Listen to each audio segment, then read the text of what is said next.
New York City was alive with its usual late-night energy. Neon signs flickered, car horns blared in the distance, and people hurried along the streets, bundled up against the cold. The winter air was crisp, biting at exposed skin, but Taylor Swift barely noticed. She pulled her coat tighter around herself as she stepped out of the recording studio.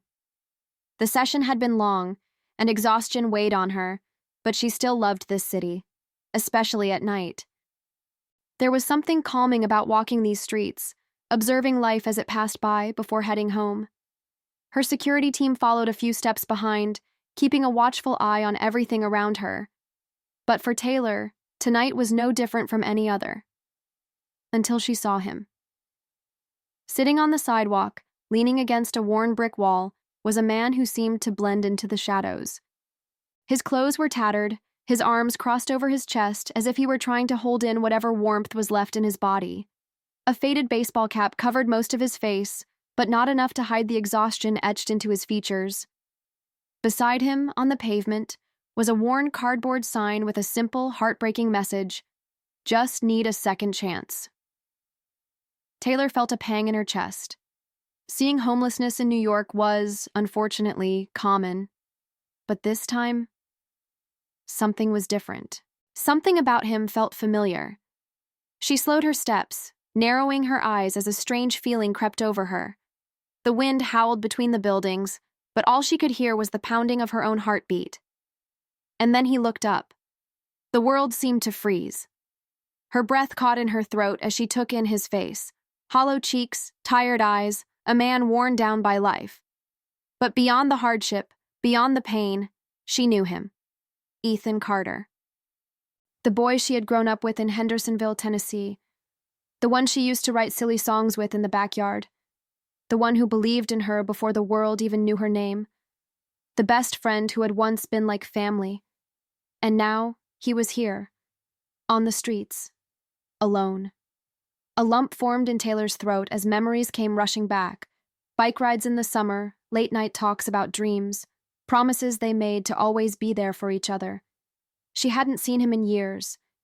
Life had taken them in different directions, but never, not in her worst nightmares, had she imagined him like this. Ethan. His name slipped from her lips before she could stop it. His body stiffened. For a moment, he just stared at her, his eyes widening in shock. Recognition flashed across his face, but just as quickly as it came, it disappeared, replaced by shame. Ethan looked away, his jaw tightening. "You shouldn't be here, Taylor." His voice was rough, hoarse, almost as if he hadn't spoken in a while. Taylor took a step closer, ignoring the confused glances from her security. Her heart was hammering in her chest, 1,000 questions racing through her mind. "What happened to you?" Her voice was barely above a whisper. Ethan let out a hollow, bitter chuckle. "That's a long story." Taylor didn't care how long it was. She didn't care that the sidewalk was freezing, that people were beginning to stare, or that she was standing in the middle of a busy New York street with her past unraveling before her eyes. All she cared about was Ethan. So she crouched down in front of him, leveling her gaze with his. "I want to hear it." For a second he hesitated. His face was unreadable, but his eyes were full of pain, hesitation, and something else. Fear. Taylor swallowed hard, her own emotions overwhelming her. She didn't know how he got here. She didn't know how much he had suffered, how many nights he had spent alone on these streets. But one thing she did know. She wasn't leaving without answers. And more than that, she wasn't leaving him behind. The cold pavement pressed against Taylor's knees as she crouched before Ethan, her mind racing with memories of the boy he used to be and the man he had become. He avoided her gaze, shifting uncomfortably, his fingers gripping the edge of his tattered jacket as if it were the only thing holding him together. Taylor's heart ached at the sight of him. "How long have you been out here?" she asked softly. Ethan let out a bitter chuckle, his breath visible in the cold night air. "Does it matter?" His words stung, not because they were meant to hurt, but because of the weight behind them. The acceptance of his reality. The idea that he had stopped believing in better days. It matters to me, she said, her voice steady but laced with emotion. For a moment, silence stretched between them. The sounds of the city faded into the background, the distant sirens, the chatter of pedestrians, the hum of life moving on. But here, in this small, frozen moment, time stood still. Finally, Ethan sighed and leaned his head back against the wall. His fingers twitched slightly, a nervous habit she remembered from when they were kids. "Almost 2 years," he admitted, his voice barely above a whisper. Taylor's stomach twisted. 2 years. She swallowed hard, trying to process the weight of those words. 2 years of struggling, of being unseen, of surviving in a world that had turned its back on him. "How?" she asked, her voice breaking slightly. "How did this happen, Ethan?" He gave a tired shrug. "Life happened." Taylor shook her head. "That's not an answer." Ethan sighed again, this time deeper, as if the weight of his own past was pressing down on him. He looked at her then, really looked at her, and for the first time that night, she saw it. The pain, the exhaustion, the fight he had been losing for far too long. He rubbed a hand over his face before speaking. "You want the truth, Taylor?" His tone was sharp, defensive. "Fine. My mom got sick. Cancer. I did everything I could to take care of her, but the medical bills piled up. I worked 2 jobs, but it was never enough. And then, she was gone." Taylor felt her breath hitch. She remembered Ethan's mother, Margaret Carter. She had been kind, warm, always making the best chocolate chip cookies whenever Taylor came over. She had been like a second mother to her. "I'm so sorry," she whispered, but Ethan continued as if he hadn't heard her. "After she passed, I lost the apartment. Couldn't keep up with the rent. I couch-surfed for a while, stayed with a couple of old friends, but you know how it is. People have their own lives, their own problems. After a while, the invitations dried up. And before I knew it," he gestured vaguely around him, "this became my reality." Taylor felt a lump rise in her throat. She wanted to say something, anything, that would make this pain disappear, but there were no words that could undo years of hardship. "Ethan," she said, her voice firm despite the tears welling in her eyes. "Come with me." He tensed. "No." Her eyebrows furrowed. "Why not?" He scoffed, shaking his head. "Because, Taylor, look at me." He gestured at himself, his ragged clothes, his thin frame, the exhaustion etched into his features. "I don't belong in your world anymore." Taylor felt a surge of frustration. "That's not true." "Isn't it?" He let out a humorless laugh. You're Taylor Swift. You live in penthouses and tour the world. And His voice cracked slightly, and for a second, the bravado faded. "I can't even afford a cup of coffee." Taylor's chest tightened. This wasn't just about pride. It was about shame. About the feeling of being left behind while the world moved on without him. She took a deep breath. "Ethan, I don't care about any of that. I care about you." He hesitated. She reached out then, gently placing a hand over his. He flinched at first, but didn't pull away. "You don't have to do this alone," she said softly. "Let me help you." Ethan swallowed hard. For the first time, she saw something flicker in his eyes, hope buried under years of disappointment. But before he could respond, a voice interrupted them. "Miss Swift, we should go." Taylor turned to see her head security guard, his expression unreadable but firm. A small crowd had started to gather, murmurs spreading as people realized who she was. She turned back to Ethan. "Come with me," she pleaded one last time. Ethan looked at the people staring, then at her, then at himself, and then, slowly, he shook his head. "Not like this," he murmured. Taylor felt her heart sink. He stood up, pulling his jacket tighter around himself. "Go, Taylor, please." Tears burned at the back of her eyes, but she knew she couldn't force him.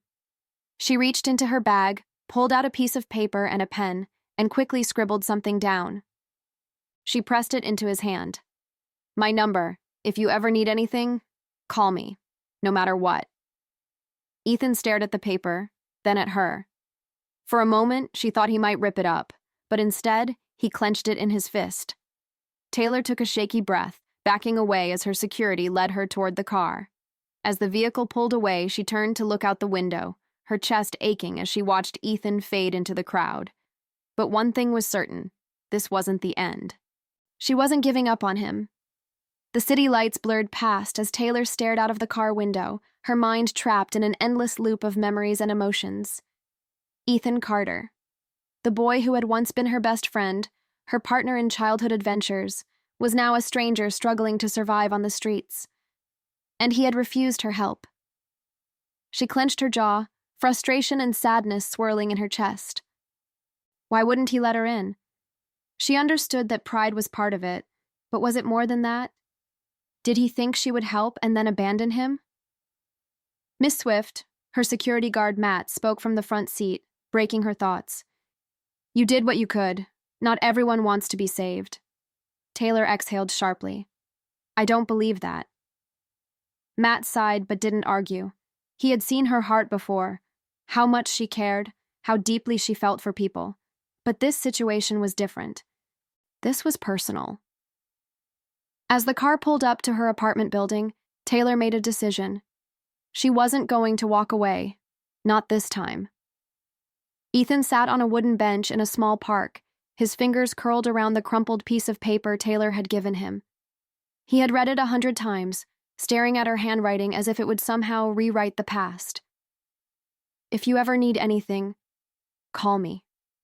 No matter what. His throat tightened. He wanted to call her. He wanted to believe that someone still cared. But after years of disappointments, years of struggling alone, he wasn't sure he remembered how to accept help anymore. Would she really follow through? Or had she just said it out of guilt? A gust of wind blew through the park, making him shiver. The temperature was dropping. Soon, another winter storm would hit the city, and he didn't know where he'd go when the streets turned to ice. Lost in thought, he didn't notice the figure approaching him until a familiar voice cut through the cold air. I thought I'd find you here. Ethan's body tensed. He knew that voice. Slowly, he turned, and there she was. Taylor. She was wearing a long coat, a scarf wrapped around her neck, her blonde hair tucked into a knit beanie. But it wasn't her appearance that made his breath hitch. It was the look in her eyes, determined, unwavering. She wasn't here by accident. He sighed, leaning back against the bench. You really don't know how to let things go, do you? Taylor sat down beside him. Not when it comes to the people I care about. Ethan swallowed, her words cutting deeper than she probably realized. She leaned forward, resting her elbows on her knees.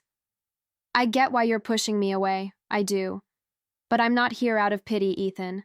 I'm here because you matter to me. He let out a humorless chuckle. I used to matter, a long time ago.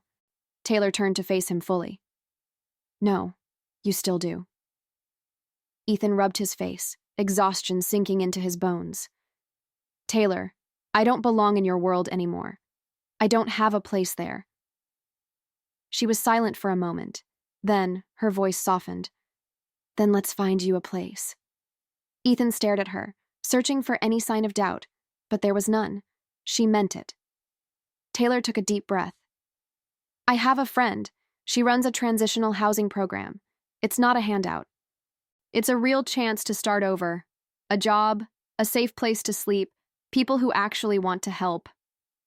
Ethan's heart pounded. A second chance. It sounded too good to be real, too good to trust. What's the catch? He asked cautiously. No catch, she said. Just that you have to want it. Ethan looked down at his hands, the calluses, the scars. Could he really start over? After everything? I don't know if I can, he admitted quietly. Taylor reached out, placing a hand over his. Then let me believe for you, just for now, until you can do it yourself. Ethan's throat tightened. No one had said something like that to him in years. Maybe never. For the first time, hope felt like an option. He exhaled slowly, then nodded, just once. Taylor smiled, her eyes glassy with emotion. Okay. She stood up, offering her hand. Ethan hesitated. One step. Just one. Then, slowly, he reached out and took it.